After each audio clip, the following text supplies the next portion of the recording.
WCBI News at 6 starts now.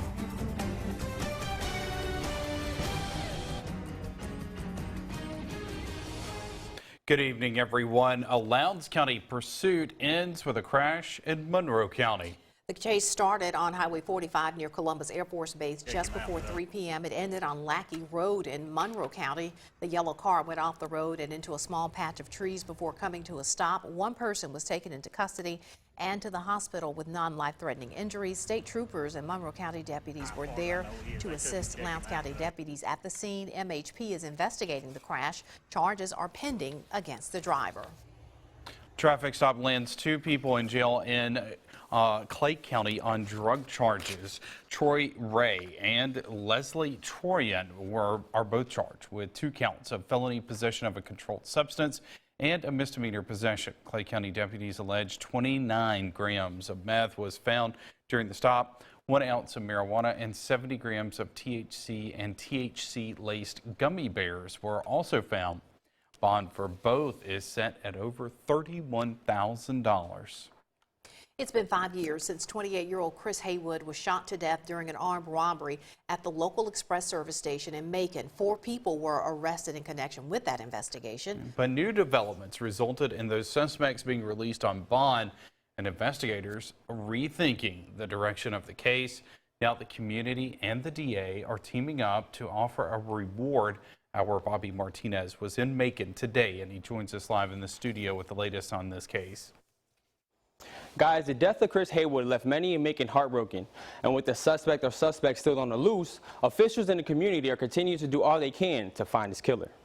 Christopher Haywood and his family deserve justice. It has been an investigation with many twists and turns. A fatal shooting at the local express service station on Jefferson Street in 2015 remains a mystery. Chris Haywood was a beloved member of the Noxubee County community. At the time of the shooting, WCBI caught up with Lil Hamill, who worked at the gas station. Hamill says Haywood had only been working there for a few months before he was killed. I know he was a young, outstanding person in this town. His granddaddy was a preacher here for a long while. After nearly 5 years, trails can go cold, so the community and district attorney Scott Colomb are working together to turn up the heat. Local businesses in Noxubee County offered a $5,000 reward for any information about the murder of Christopher Haywood, and as district attorney, I offered a $5,000 match for that reward because it's very important that anybody that has information about this murder come forward. Colomb says this investigation has suffered some setbacks. Unfortunately, there wasn't very much physical evidence collected at the time, which has made it difficult, and also the investigation has taken some twists and turns that were unexpected, but I'm going to do everything in my power to try to solve the case. He seems like Mr. Haywood, from all accounts, was a fantastic person, a giving person, and his family has been very understanding and patient, and so I'll never give up. Colomb says he hopes this reward will encourage anyone with any information to come forward. We have to treat everybody like it was our loved one. If our loved one had been murdered, we want justice, and so the Haywood family deserves that too. And if you would like to reach out with any information regarding this case, head over to our website. I have that contact information for you on our website, WCBI.com. We have some cloud cover out there this afternoon. Showers beginning to move on into the region. Look at these temperatures, upper 60s and low 70s. We've actually had some wind gusts around 25, 30 miles per hour today as well. But the wind is relaxing a little bit. Showers approaching I-55 and now getting east of 55. And we will see the showers gradually move from west to east across our area as we go throughout the course of the evening. But we mentioned the mild temperatures, upper 60s, low 70s right now. Notice where we're headed for the rest of tonight, or at least for this evening. Showers will tend to fill back in. Winds stay southerly, temperatures in the 60s.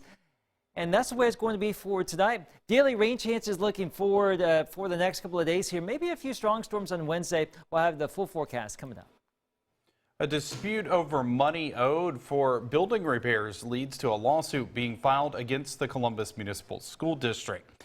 Middlesex Insurance Company out of Wisconsin filed the suit and says it involves the insurance policy at Hunt Intermediate School. That's right. Our Quentin Smith has been following this developing story. He joins us live from the district's central office with more on it. Quentin.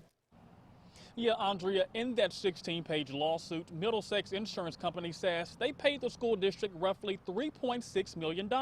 Now they're claiming the school district is not entitled to any additional coverage. This all stems from when J.E. Hunt Intermediate School was damaged in the tornado back in 2019. The district is trying to get coverage on 3 buildings that were damaged. The school claims the repairs will cost roughly $14 million. However, the insurance company believes it'll only take around $4.8 million. Middlesex has also paid CMSD $100,000 since it was forced to move out of one of its buildings due to the damage. The school claims they need additional money. The lawsuit also alleges the school district of not turning in all of its paperwork supporting the claimed damages. Board attorney Chris Hemphill says that's because they're still working with MEMA and FEMA on estimates. Once they finish up, he says they will then provide all the documents to the insurance company. We're in the process of of course we hired an architect, and then we'll be starting the bidding process within the next probably 7 days. The bids will the publication for bids will start, and then we hope to have bids by mid-April, and then we'll know a lot more about where things stand. Now, you may remember the Hunt Museum was also damaged during that storm, but under this new insurance policy, that building is not eligible to be repaired. As of now, Hemphill says the school district has not been served. Now, of course, we're going to continue to follow this developing story and bring you the latest details as they become available. But for now, reporting live in Columbus, Quentin Smith, WCBI News.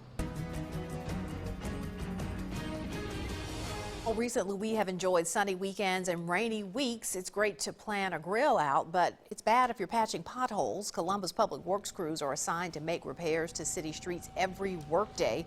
Cold mix is being used in place for a short-term fix until the city's new hot mix machine can get to the pothole. The hot mix is a more permanent repair. However, heavy rainfall is hampering how the pothole patrols. It's a hindrance on getting the job done, and also with the way the weather affects the road, it makes our job a whole lot harder because it makes the conditions worse. And I mean, we try to do it all, but Rome wasn't built in a day. The new hot mix machine was put in service back in January. The stock market takes another big hit today. The Dow Jones Industrial Average actually experienced its single biggest one-day point drop in history. This is the first time we are seeing this happen since 2008, and that has some people rethinking their investments. Our Stephanie Poole talked to 2 financial advisors. She's in the studio with more on that story. Stephanie? Yes, that's right. The presidential election, the oil industry price wars, and the coronavirus are all factors causing a swift change in the market. But before you run and pull out all your funds, here's one tip. Don't panic. For the last couple of weeks, investors have been on a roller coaster ride. There have been some dizzying drops, followed by quick rebounds. But this isn't a joyride for many who are looking forward to their retirement funds. 401k a lot of times is invested in different mutual funds, and inside of those mutual funds you have different stock positions, and they go up and down based on those companies' earnings or news and other factors. Jason Spears of JDS Wealth Strategy says the uncertainty has sparked a lot of fear from some of his clients, and he's not alone. Rhonda Ferguson from Financial Concepts is seeing the same trend. As far as investments go, we shouldn't do anything because of the short-term headlines. They should not be making changes to 401ks or savings plans while the market's down. So before you make changes to your investments, here's what you should know. The market goes down about 20% once a year. The average is 14%, but it can be up to 20%. An 18% decline since the market high is kind of surprising because it happened quickly, but that doesn't mean it's unheard of. Ferguson and Spear say global events like oil price wars and the coronavirus scare are triggering this latest round of panic. Saudi Arabia has flooded the market with oil, while some other parts of the world haven't come to some agreements. But lower oil prices will be very, very good for consumers. The Fed is likely going to reduce interest rates again today, which will be very, very good for consumers.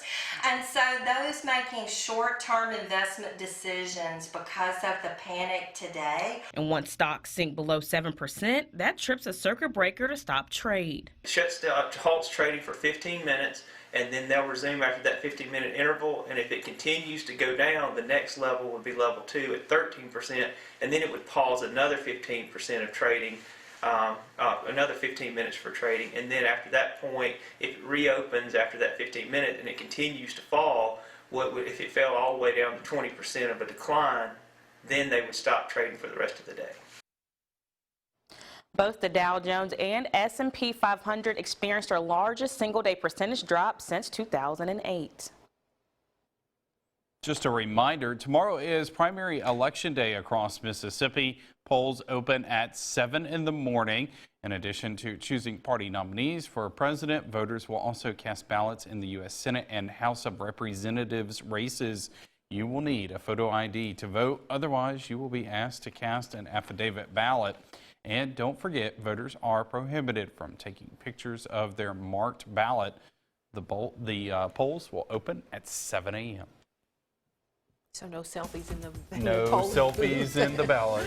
All right, an area retail institution is honored for its longtime success. We have more on the award and how they managed to keep it all in the family when we come back.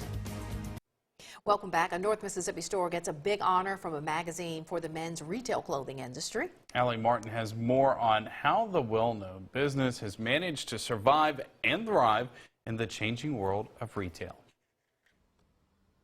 Every day, each customer who comes into Reed's is treated like family. Thank you. It is one of the keys to the store's success and longevity. Our mission is we're delivering confidence, pride, and joy every time to every customer. We want our customers to feel appreciated. Jack Reed Jr. is the third generation in his family to run the store, which began as a dry goods business started by his grandfather, R.W. Reed, in 1905. The store was recently honored by MR Magazine for surviving and thriving for more than a century. Reed's was one of 42 stores nationwide named Century Survivors. Reed credits that success and longevity to excellent customer service, a dedicated staff, and the family's involvement in the community. People know that we give back, that if they invest with clothes, gifts, shoes here, that money is coming back into the community. The magazine said that these stores were the souls of their communities. Buyers for Reed's are always looking for new items for customers. What's next? These on-cloud shoes. I mean, never before has there been a shoe that actually is as comfortable as a tennis shoe, but is also a lifestyle shoe, for example. You know, when Yeti came, we were the biggest Yeti dealer in Mississippi for a while. Another key ingredient to Reed's success is the ability to adapt to change. And one of the biggest changes to retail brick and mortar stores recently is the popularity of e-commerce. Companies like Amazon have had a dramatic impact on retail, and Reed's is taking steps to keep up with the demands of online shoppers. Making our store available just as easily when you're sitting on the couch at 10 a.m. Saturday morning and don't want to get out of the house, it's rainy, you can still shop at Reed's. Bennett Mize is Jack Reed Jr.'s nephew and the fourth generation to come on board. He is helping revamp the store's website and establishing a stronger social media presence. Mize looks forward to many more years in the family business and passing on that knowledge and passion for the store to his children. You know, I've got a daughter myself that's 5 months old, and I can't wait to get her involved in the store and grow up in the store like I did. In Tupelo, Allie Martin, WCBI News. All right, successful business over a century. That's awesome. Yeah, it is. And a good day to be walking around downtown anywhere, maybe shopping. Nice and mild. Yes. Great day for a lunch outdoors. We've had some showers out there. Rain beginning to punch into North Mississippi. A live view from I-55 out near South Haven. You can see the wet interstate right there, but we do have some rain coming our way. And daily rain chances continue here. Your full forecast is coming up next.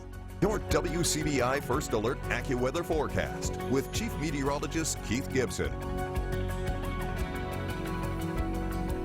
It is great to see you on this Monday afternoon. Now early evening as we get ready to get into the evening hours. Our time lapse from Vernon at Durham's Pharmacy today. The clouds moving on through. A little bit of sunshine out there. Tupelo, we had the clouds move on through, and at the last frame there, one of those showers earlier today captured on our camera. Now we have a bigger batch of showers coming on into North Mississippi, and it looks like this will be with us as we go throughout the course of the evening and overnight hours. The actual front well back to the west, and this thing is going to hang up here across our region all week long. So a little bit of rain now, no thunder expected tonight or tomorrow morning, but a little bit of rain here. So very mild right now. Here's our hour-by-hour forecast going into the evening, 60s and some scattered showers here. Same story later tonight, tomorrow morning, so just be prepared for a little bit of wet weather for the commute. Or if you're going out to the polls here in Mississippi on our Tuesday, it's looking like we may see some morning showers. Not as wet as we get into the afternoon. Highs likely getting into the low 70s in many spots. Fairly quiet tomorrow night. As we roll on into your Wednesday, we'll have a better chance for some showers and storms around here. If they rumble in from the northwest, we get back into the low to mid 70s here. Some of those storms on Wednesday could be locally intense. There's a chance for some wind or hail from Arkansas and the North Mississippi, maybe even into Alabama here during the afternoon and evening hours on Wednesday. Not a slam dunk scenario, but a better chance for thunderstorms. Obviously, you need lightning to produce the thunder. Not so much tonight, but a better opportunity for that Wednesday. Notice the front too. That thing is just going to hang around here for days, even into the weekend. And speaking of the weekend, we're going back to Academy in Starkville for our weather radio programming event. Our preparedness tour continues Saturday between 10 and noon. So if you haven't stopped by at one of our events yet, this would be a good weekend to do so.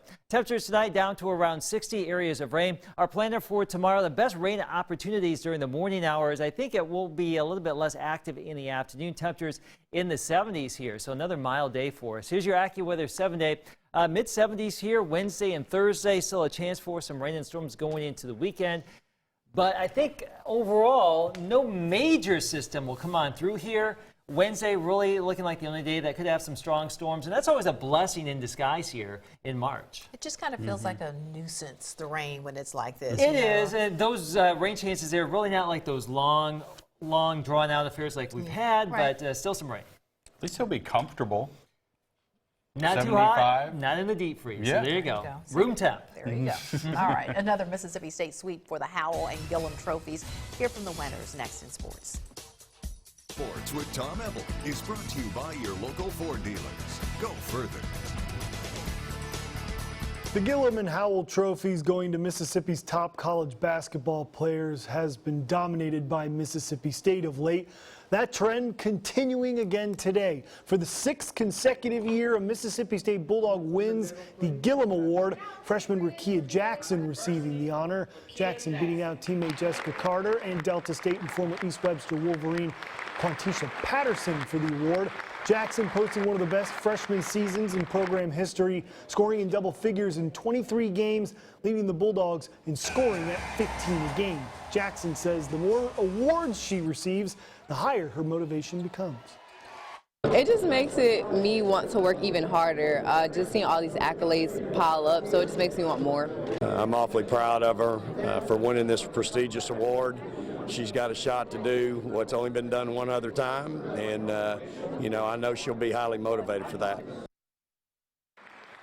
For the 3rd straight season, the Howell Trophy is going back to Starkville. Mississippi State sophomore forward Reggie Perry winning the award. Perry selected over Ole Miss guard Brean Tyree and Tougaloo College's first nomination, Ladarius Woods. Perry is the only player in SEC men's basketball to average a double-double, 17 points and 10 rebounds. It means a lot to continue the legacy, of course, and it means a lot to get this award and keep the trophy at Mississippi State. He's obviously one of the best players in the SEC, the leading rebounder. I think he's 4th in scoring. He's, top 10 in field goal percentage, free throw percentage. He's going to be a player that people are going to remember for a long time because they're going to be watching him on TV in the NBA for years to come. Before that, Perry and Howland will go try and win an SEC tournament in Nashville coming up this week. Ole Miss, they get the party started, taking on Georgia in day 1 of the tournament on Wednesday at 6 p.m. The Rebels winning the regular season matchup 70-60. The winner of that will advance to face 5 seed Florida. Then the winner of that game faces Mississippi State on Friday. So as Ben Howland mentioned this weekend, there is a chance the Bulldogs and Rebels meet for a rubber match in the SEC tournament quarterfinals. The SEC releasing a statement today regarding the men's tournament in Nashville in response to the coronavirus. The release saying the tournament will proceed as normal while the SEC, quote, continues to monitor developments. The SEC will also increase sanitizing equipment and increase disinfection around the arena. The Tennessee Health Department confirming its 4th case of the coronavirus on Monday. Let's get some high school baseball. Finally getting out to the Diamond. Calhoun City hosting Caledonia hosting Calhoun City for some midday baseball. Top 6th. Well, Calhoun City gets on the board in a big way. That's Preston Conley with solo jack over the left field wall. It's 1-0 Wildcats. We go to the bottom of the 7th. Nathan McLemore doubles to center field. Feds go on to score a run. And the ball game is going to head to extra innings. So we go to the bottom of the 9th, Caledonia threatening. McLemore again singles to left field. He gets on the base. The Feds would load the bags, and it'd be a walk-off walk. Caledonia gets the win in some midday baseball, defeating Calhoun City 2-1. A massive week of college baseball, especially for Mississippi State. The Bulldogs will face 3rd-ranked Texas Tech at Trustmark Park for a 2-game series Tuesday and Wednesday. Then SEC play beginning this weekend against Arkansas. Ole Miss will travel to UL Monroe before facing LSU this weekend as well. So huge week of baseball. It's already SEC baseball season. It's going to be a fun week. Absolutely. So Mississippi State scheduled Oregon State and Texas Tech all in the same season, plus the SEC West. Going to be the best, got to beat the best. I hear you. That's a tough schedule. All right, we'll be right back. Rain and storms in the forecast here. Now, it looks pretty ominous here. We've had a lot of rain this year, but I don't think any of these days will be all-day washouts. There's just going to be chances for showers and storms and mild temperatures, spring has sprung. A silver lining, if you will. If there is one, that is it. I agree. All right, thanks so much for joining us, everybody. Have a good night.